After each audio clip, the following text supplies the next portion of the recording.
ફરિયાદ એવી છે કે મારા જ્યાં હું શાળામાં અભ્યાસ કરાવતી હતી એ શાળાનો સિનિયર વિદ્યાર્થી મારી સાથે ફેસબુક થ્રુ એણે મારો કોન્ટેક્ટ કર્યો અને વાતચીત ચાલુ થઈ. એ દરમિયાન જ એણે મને લગ્નની લાલચ આપી અને મારા પૈસા પડાવેલ છે અને મારા ઘરમાંથી સોનું જે એણે બચાવીને મતલબ સોનું લઈ લીધું છે અને ચોરી છુપીથી અને વેચી નાખ્યું છે.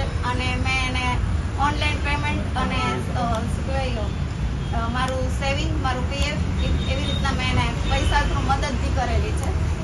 અને જે હાલ પછી મને આવા લગ્નની લાલચના આ કારણે અને મારી સાથે 1.5 વર્ષ સુધી શરીર સંબંધ બાંધેલા છે અને શારીરિક શોષણ કરે છે.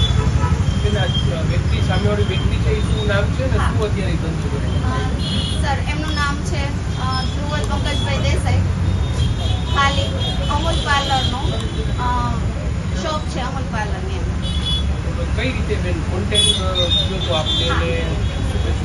હા સર, એકચ્યુઅલી મેં કીધું એમ જ કે મારી શાળામાં ત્યાં સિનિયરમાં સ્ટુડન્ટ હતા, ત્યાં અભ્યાસ કરતા હતા અને એના થકી અમે લોકો ફેસબુક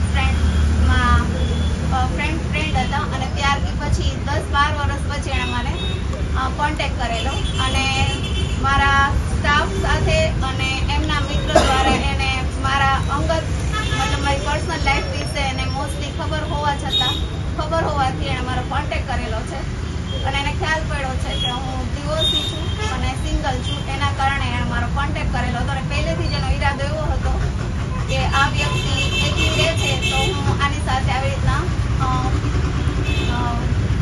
આગળ રિલેશન વધારું. કેટલામાં ધોરણમાં અભ્યાસ કરતો હતો? સર, જ્યારે હું 2012 અને મેં સ્કૂલ જોઈન કરી ત્યારે એ વિદ્યાર્થી 10મા ધોરણમાં હતા.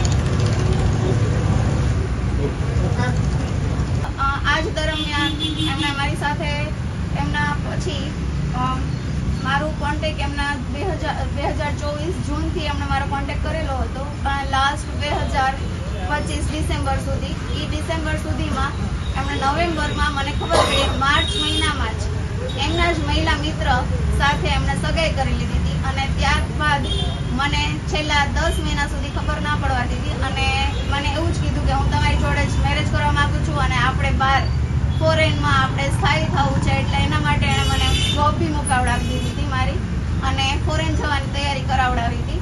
અને જ્યારે ખબર પડી સર કે એમની સગાઈ થઈ ગઈ છે, એમના મમ્મી અને એમના મંગેતર મારા ઘરે આવીને મારી સાથે બહુ બધી મને અપશબ્દો કીધેલા છે, ન બોલવાનું બોલેલા છે અને એમના મમ્મી ખાસ એમના માતુશ્રી નીલેશ્વરી દેસાઈ જે મારા ઘરે આવીને મને ધમકાવી ગયા છે.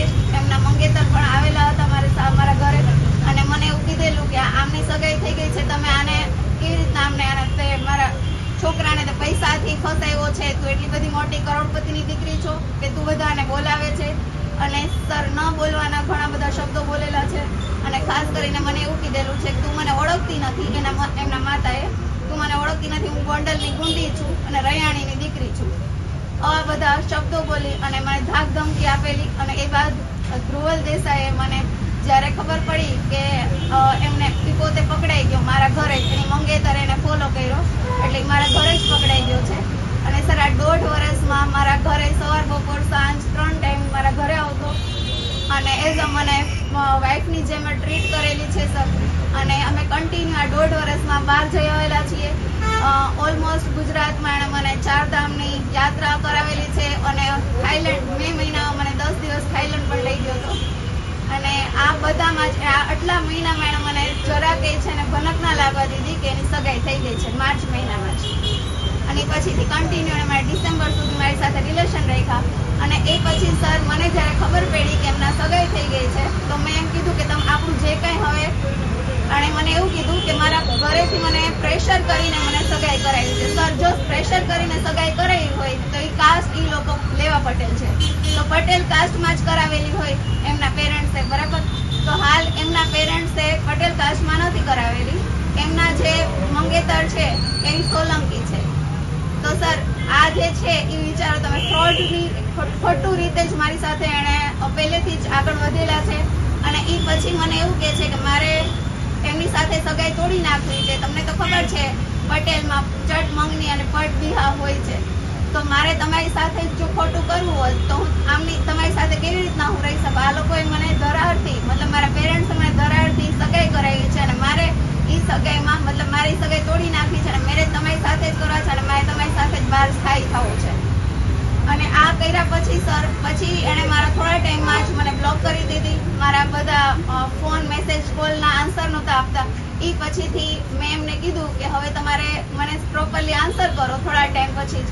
એટલે મને સર કન્ટિન્યુ મારા ટાઈમમાં એણે મને એવું કીધું કે મારે સગાઈ તોડવી છે, મારે તમારી સાથે જ રહેવું છે. તો મેં કીધું હવે આ કન્ટિન્યુ 1.5-2 મહિના સર થઈ ગયા આ ટાઈમને. પછી મેં પ્રેશર કર્યું કે યા તો તમે મેં કીધું ત્યાં સગાઈ તોડો યા તો મારી સાથે રિલેશન પૂરા કરો. બરાબર સર? તો એણે એ ટાઈમમાં જ મને નંબર બ્લોક કર્યા, મારો કોન્ટેક્ટ કરવાનું બંધ કરી દીધું અને મારા ઘરે આવવાનું બંધ કરી દીધું. સર ત્યારે હું એમના શોપે ગઈ અને શોપે હું જ્યારે ગઈ ત્યારે મને એના એવા શબ્દો કીધા કે હું તમને ઓળખતો નથી, તમે કોણ છો, અહીંથી નીકળ. અને મેં કીધું કે જે કંઈ આપણો પૈસાનો વહીવટ થયેલો છે એ મેં કીધું આપણે કમ્પ્લીટ કરી નાખીએ. તો એમણે મને એવું કીધું ક્યાં પૈસા, તમે મને કોઈ પૈસા નથી આપેલા અને હું તમને ઓળખતો નથી. આવા શબ્દો એમણે મને કીધેલા સર. કેટલા રૂપિયા તમારી સાથે? સર અંદાજે છે ને ટોટલી મારા 6,34,000 ઉપરનું છે. 34,000નું મારું ગોલ્ડ એણે વેચી નાખેલું છે અને 6,000 અંદાજે 6 લાખ રૂપિયા અને 34,000નું એણે મારું ગોલ્ડ વેચાવી નાખ્યું. ઓકે.